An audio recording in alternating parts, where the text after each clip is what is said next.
காவிரி பிரச்சனை பேசுகிறதுக்கு கர்நாடகாவுக்கு போகிறாருன்னு ஒரு மந்திரி சொல்கிறாரு, இன்னொரு மந்திரி போகலன்றாரு. அவர் விட்டு ஆழம்பாகுது. இப்போ எது உண்மை எது போயின்னே தெரில, போவாரா போக மாட்டாரா. இப்போ பட்ஜெட்டு சம்மந்தமாக எல்லாருக்கிட்டையும் பேசிகிட்டு இருக்காங்க. அது வழக்கமான நடைமுறை தான். அதில் அவர் அமைச்சர்களை எச்சரித்தார். குறிப்பாக தன் கட்சி அமைச்சர்கள் மட்டும் இல்லை, கூட்டணி கட்சி மந்திரிகளும் ராஜ்யம் லஞ்சம் வாங்கினா விட மாட்டேன், எல்லாரையும் இப்போ நடவடிக்கை எடுப்பேன் எல்லாருமே சொன்னதா எல்லாமே சேனல்லையும் ஒரே மாதிரி நியூஸ் கசி.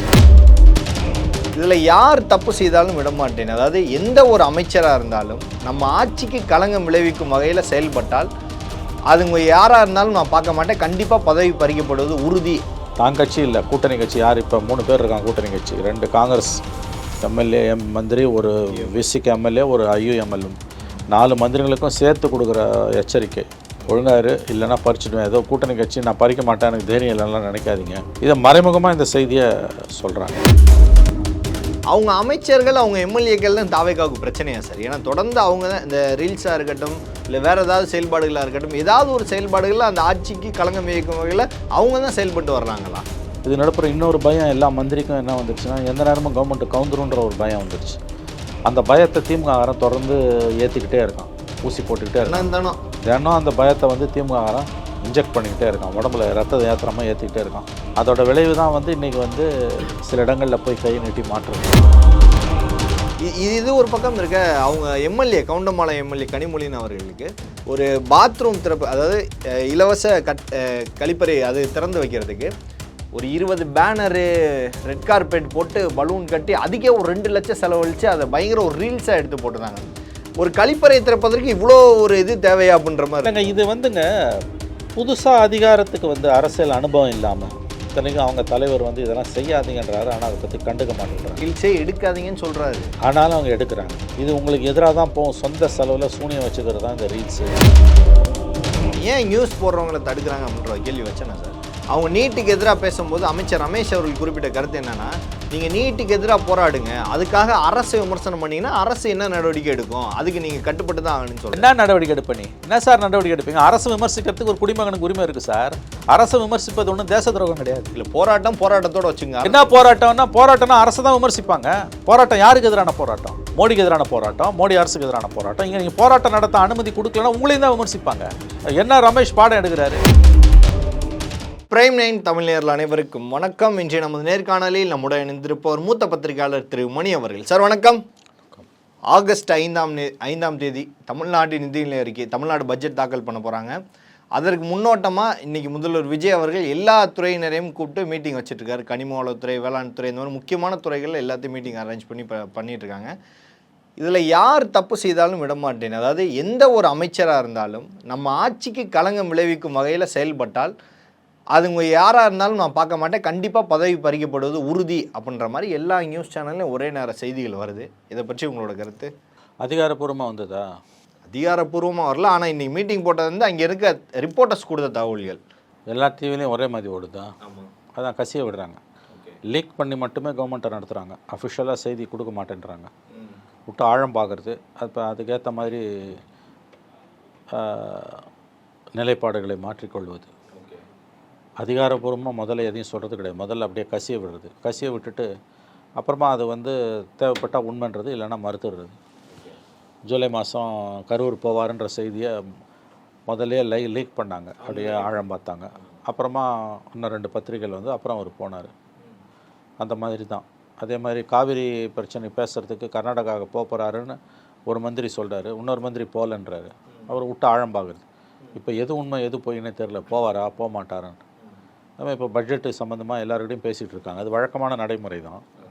அதில் அவர் அமைச்சர்களை எச்சரித்தார். குறிப்பாக தன் கட்சி அமைச்சர்கள் மட்டும் இல்லை, கூட்டணி கட்சி மந்திரிகள் ராஜ்யம் லஞ்சம் வாங்கினா விட மாட்டேன், எல்லாரையும் இப்போ நடவடிக்கை எடுப்பேன் எல்லாரும் மேலேயும் சொன்னதா எல்லாமே சேனல்லையும் ஒரே மாதிரி நியூஸ் கசி. பதவி பறிக்கப்படும்ன்றதை கசிய விடுறாங்க.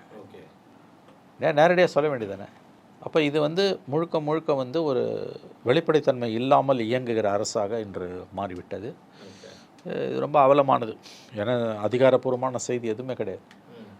பட்ஜெட் சம்மந்தமான கூட்டத்தில் அவர் தொடர்ந்து பட்ஜெட் சம்மந்தமான கூட்டம் நடந்துக்கிட்டே தான் இருக்கும். அதில் இன்றைக்கி கூட்டணி கட்சிகள் ஆதரவோடு அரசு நிற்பதால் அவர் பேசுனதை எல்லா சேனல்லையும் ஒரே மாதிரி என்ன கசிய விடுறானுங்க.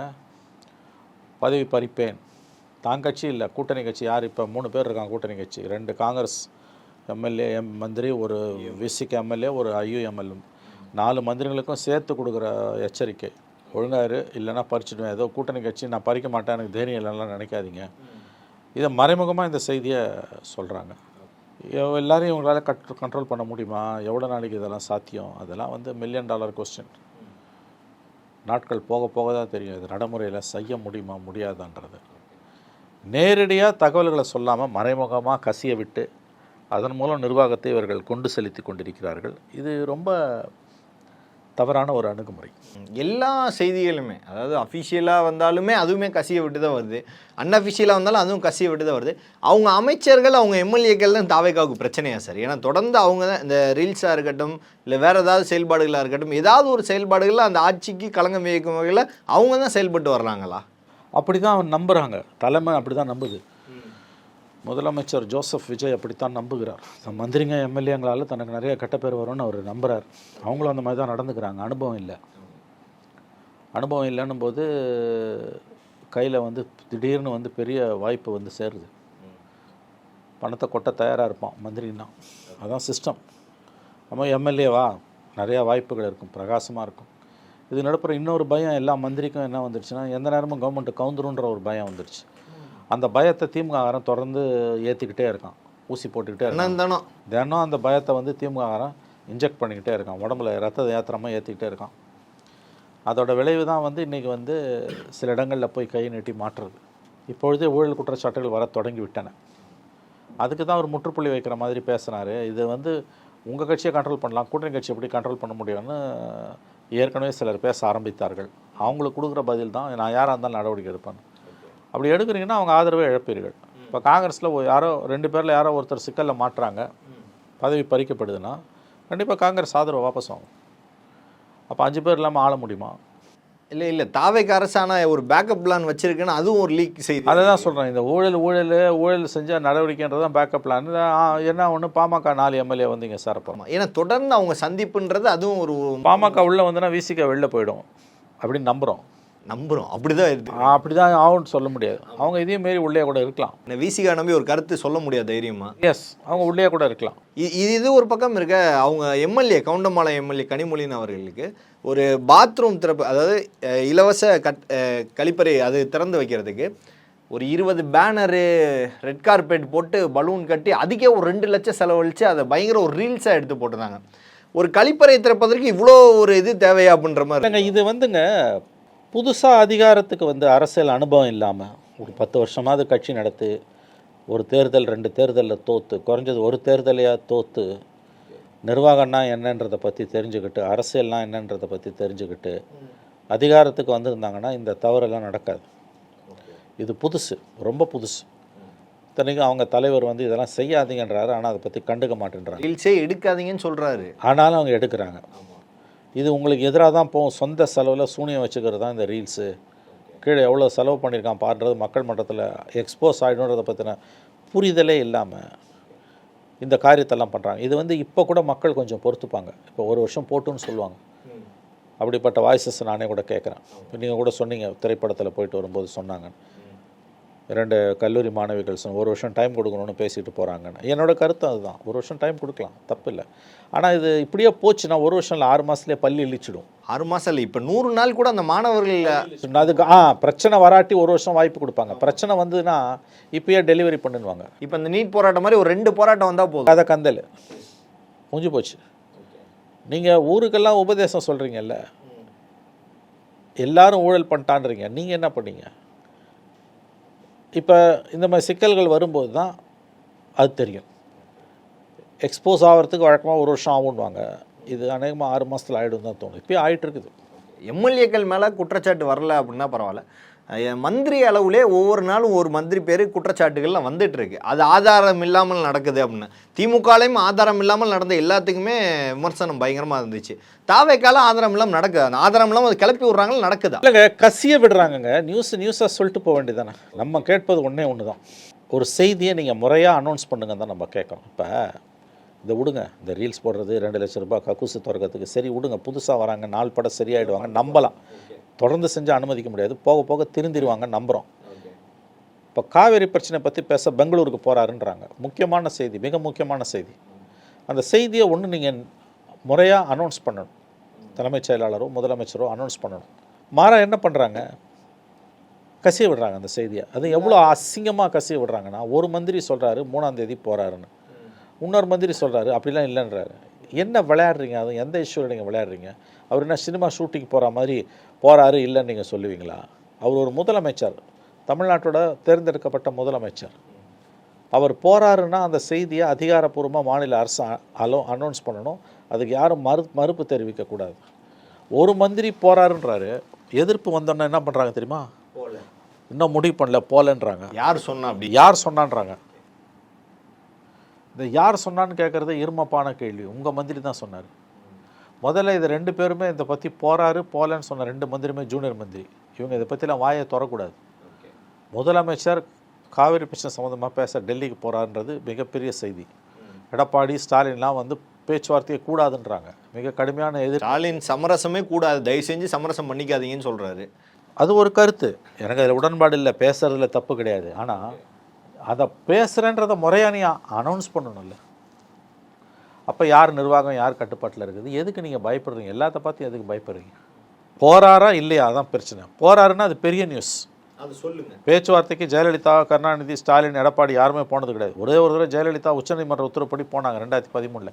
அது பிறகு 13 வருஷம் பேச்சுவார்த்தையே கிடையாது. ஏன்னா ட்ரைபியூனலுக்கு அப்புறம் உச்சநீதிமன்றம். இதுதான் நம்மளோட பாதை போராட்ட வழி என்பது. திடீர்னு அவர் பேச போகிறாருன்னா அது ஒரு மிகப்பெரிய ஒரு டெவலப்மெண்ட், பெராடிகம் ஷிஃப்ட்னுவாங்க. தமிழக அரசு நிலைப்பாட்டில் மிகப்பெரிய மாற்றம் ஏற்பட்டிருக்கிறது என்ற அர்த்தம். அந்த செய்தியை வந்து ரொம்ப சர்வசாதாரணமாக ஒரு மந்திரி போகிறாருன்னு இன்னொரு மந்திரி போல யார் சொன்னான்னு கேட்குறது, இந்த கவர்மெண்ட்டுக்கு ஏதாவது பொறுப்புணர்ச்சி இருக்கா? ஏதாவது நிர்வாகம்னா உங்களுக்கு தெரியுமான்ற கேள்வியை தான் எழுப்புது. இதை முதலமைச்சர் எப்படி அனுமதிக்கிறார்? ஒரு முதலமைச்சர் இதை எப்படி அனுமதிக்கிறார்? இது என்ன போகிறாரு போகலன்னு பட்டிமன்றம் நடத்துகிற விஷயம் இல்லை. அது உங்கள் அமைச்சர்களுக்கு 2 அமைச்சர்கள் இங்கிட்டு ஒன்று ஒரு நாளில் பட்டிமன்றம் நடத்துகிற அளவுக்கான விஷயம் அது. ஆகவே இவர்கள் தவறான பாதையில் போய் கொண்டிருக்கிறார்கள். கசிய விடக்கூடிய செய்திகள் மூலமாக மாநிலத்தை ஆண்டு விடலாம் என்று நினைக்கிறார்கள். ரொம்ப தவறான ஆபத்தான போக்கு. இதே தொடர்ந்து செயல்பட்டால் மக்களும் ஒரு கட்டத்துக்கு மேலே கேள்வி கேட்பாங்களா? 100% கேட்பாங்க. இப்போயே கேட்க ஆரம்பிச்சிட்டாங்க. இல்லை, ஆனால் கேட்டால் உடனே வீடியோ தூக்குறாங்க சார். எந்த ஒரு இதில் எந்த சோஷியல் மீடியாவில் தூக்க முடியாதுங்க. நீங்கள் வந்து ஊர்வாயை மூடலாம், உலவாயை மூடலாம், ஊர்வாயை மூட முடியாது. எத்தனை நாளைக்கு நீங்கள் மூடுவீங்க? உங்கள் மந்திரிங்க பேசுகிறது வருது இல்லை. நம்ம யூடியூப்பில் பத்திரிகையாளர்களோ அல்லது அரசியல் விமர்சகர்களோ அவங்கெல்லாம் பேசுகிறதுன்றது பெரிய அளவில் அவசியமே இல்லை. அவங்க சொல்லி தான் மக்களுக்கு எல்லாம் தெரியணும்னு கிடையாது. மக்களுக்கு எல்லாமே தெரியும். ஏற்கனவே தெரிஞ்சதை ஒரு புதிய கோணத்தில் எப்படி பார்க்குதுன்றது தான் நம்ம சொல்கிறோம், கற்றுக் கொடுக்குறோம். ஆனால் அங்கே அப்படி கிடையாது. அவனாவே பார்த்து அவனாவே தெரிஞ்சுக்கிறான். இப்போ எல்லா யூடியூப் சேனல்லையுமே நீ பேன் பண்ணிட்டீங்கன்னா கூட உனக்கு என்ன நடக்குதுன்னு தெரியாதா? மக்களுக்கு எல்லாமே தெரியும். அப்படி தான் எமர்ஜென்சியில் இந்திரா காந்தி வச்சுருந்தாங்க. இது அதனால் வந்து உங்களுக்கு அப்படிலாம் வந்து நீங்கள் எந்த செய்தியையும் இன்றைக்கி யாரும் யாருக்கிட்ட மறைக்கவே முடியாது. அப்படிப்பட்ட முயற்சிகள் சிறுபிள்ளைத்தனமானவை. அதுவும் செய்தி என்பது, அதுவும் தவறான செய்தி, நெகட்டிவ் செய்தி என்பது காட்டுத்தீ போல பரவும். விஜய் போகிறாரா இல்லையா அப்படின்றதுல இந்த பிரச்சனையை ஆரம்பித்ததே யார்? தாவேக்கா தான். யாருமே வந்து விஜய் பெங்களூர் போகணுன்னு எதிர்க்கட்சிகள் கோரிக்கையே வைக்கல. ஏன்னா வந்திருக்கக்கூடிய செய்தி நேரடியாக பேச்சுவார்த்தைக்கு வருகிறேன் என்று நம்முடைய முதலமைச்சர் தான் கர்நாடக முதலமைச்சருக்கு கடிதம் எழுதியதாக சொல்லுகிறார்கள். அது எந்த அளவு உண்மைன்னு தெரியல. அல்லது கர்நாடகாவே அழைத்திருந்தால் கூட போகிறோமா இல்லையான்றதை ஒரு வரியில் பேசுங்க. எனக்கு தெரிஞ்சு போகிறது தப்பு கிடையாது, தாராளமாக போகலாம். எந்த கட்டத்துலையும் நம்ம பேசலாம் ஒருத்தரோட. ஆனால் அதையும் பூடகமாக வைக்கணும், மறைமுகமாக லீக் பண்ணணும். இப்போ பார்த்துட்டாங்க, ப்ரெஷர் அதிகமாகுது, எதிர்நிலை மனநிலை கொண்டவங்க தான் அதிகமாக இருக்காங்க, போகக்கூடாதுன்றவங்க எண்ணிக்கை அதிகமாகுது, இது தேர்தலில் பாதிப்பை ஏற்படுத்தும் அப்படின்னா போக மாட்டார். அதனால தான் கசிய விடுறாரு நியூஸை போட்டு. அதான் ஆபத்துன்ற. நான் எது கசிய விடுறீங்க? நேரடியாக சொல்லிட்டு போங்களேன். ஆகவே இவர்கள் அரசு இன்னும் விழிப்புடன் இருக்க வேண்டும். இல்லைன்னா வந்து இந்த வெளிப்படைத்தன்மை இல்லைன்னா வரும் நாட்கள் கடினமானவை. இவங்க மேலும் மேலும் சிக்கலை போய் மாட்டுவாங்க. ஏன் நியூஸ் போடுறவங்களை தடுக்கிறாங்க அப்படின்ற கேள்வி வச்சேன்னா சார், அவங்க நீட்டுக்கு எதிராக பேசும்போது அமைச்சர் ரமேஷ் அவர்கள் குறிப்பிட்ட கருத்து என்னன்னா, நீங்கள் நீட்டுக்கு எதிராக போராடுங்க, அதுக்காக அரசை விமர்சனம் பண்ணிங்கன்னா அரசு என்ன நடவடிக்கை எடுக்கும், அதுக்கு நீங்கள் கட்டுப்பட்டு தான் ஆகணும்னு சொல்கிறேன். என்ன கட்டுப்படணும்? அவர் அதை வார்த்தை அரசு நடவடிக்கை எடுக்குன்னு சொல்கிறார். என்ன நடவடிக்கை எடுப்ப? என்ன சார் நடவடிக்கை எடுப்பீங்க? அரசு விமர்சிக்கிறதுக்கு ஒரு குடிமகனுக்கு உரிமை இருக்குது சார். அரசு விமர்சிப்பது ஒன்றும் தேச துரோகம் கிடையாது. இல்லை, போராட்டத்தோடு வச்சுங்க. என்ன போராட்டம்னா அரசு தான் விமர்சிப்பாங்க. போராட்டம் யாருக்கு எதிரான போராட்டம்? மோடிக்கு எதிரான போராட்டம், மோடி அரசுக்கு எதிரான போராட்டம். இங்கே நீங்கள் போராட்டம் நடத்த அனுமதி கொடுக்கலன்னா உங்களையும் தான் விமர்சிப்பாங்க. என்ன ரமேஷ் பாடம் எடுக்கிறாரு? அரசை விமர்சிச்சிங்கன்னா நடவடிக்கை எடுப்பீங்க. அரசு நடவடிக்கை எடுக்கும். என்ன நடவடிக்கை எடுப்பீங்க? அப்போ கருத்துரிமையை நீங்கள் வந்து அனுமதி கொடுக்க மாட்டீங்க, வாய்ப்பூட்டு போடுறீங்க. வெளிப்படையாது நீங்கள், அதான் உங்களோட கருத்து. இன்னைக்கு அது ப்ரெஸ் மீட்டில் தான் சார் அதை சொல்கிறாரு. அவர் என்ன பேசுகிறான்னு தெரியாமல் பேசுகிறாரு. அரசை விமர்சிச்சுனா, அரசை விமர்சித்தா நீங்கள் எப்படி நடவடிக்கை எடுப்பாங்க? நீதிமன்றத்துக்கு போனீங்கன்னா மிக கடுமையான கண்டனங்களை நீங்கள் வாங்குவீர்கள். ஆல்ரெடி வாங்கியிருக்காரு அவர். ஏற்கனவே அவர் சிக்கலில் மாட்டியிருக்கக்கூடிய அமைச்சர் இல்லையா? கண்டிப்பாக இந்த பயணி விவகாரத்தில் அவர் ஏற்கனவே சிக்கலில் மாட்டியிருக்காரு. நீதிமன்றம் கண்டிச்சிருக்கு அவரை. உங்களை விமர்சிப்போனெல்லாம் நீங்கள் ஒன்றும் நடவடிக்கை எடுக்க முடியாதுன்னு, கைது பண்ணக்கூடாது, அவதூறு வழக்கு வேணா போடலாம் அப்படின்னு சொல்லியிருக்கு. அரசு விமர்சித்தா நான் நடவடிக்கை எடுப்பது வெளிப்படையான மிரட்டல். வெளிப்படையான மிரட்டல் இது அனுமதிக்கத்தக்கதல்ல. இவர்கள் வந்து இந்த பாருங்கள், மக்கள் உங்களுக்கு மெஜாரிட்டி கொடுக்கல, அது ஞாபகம் வச்சுக்கோங்க. ஒரு மிகப்பெரிய புரட்சி தமிழ்நாட்டில் நடந்திருக்குதுன்றதுல மாற்று கருத்து இல்லை. 35% ஓட்டு, இது எல்லாமே வந்து பாராட்டத்தக்கது, ஆச்சரியமானது. எம்ஜிஆர் கூட செய்யாத சாதனை விஜய் செஞ்சுருக்கார். திரும்ப திரும்ப நான் சொல்கிறேன், பல முறை சொன்னேன், திரும்பவும் சொல்வேன். ஆனால் இந்த மாதிரியான ஆட்சியை நடத்துறதுக்கான அனுமதி கிடையாது. இது பேசுகிறவனெல்லாம் பிடிச்சி உள்ளே போடுவேன்னா, அரசை விமர்சித்தா நடவடிக்கை எடுப்பேன்னா மிரட்டுறீங்களா? மோடியை விமர்சிக்கிறாங்களா? அது என்னது? மோடியையே விமர்சிக்கிறாங்க. பீகாரில் உட்காந்துட்டு அவ்வளோ பெரிய போராட்டம் பண்ணுறாங்க. மோடியையே விமர்சிக்கிறாங்க, உங்களை விமர்சிக்கக்கூடாதா?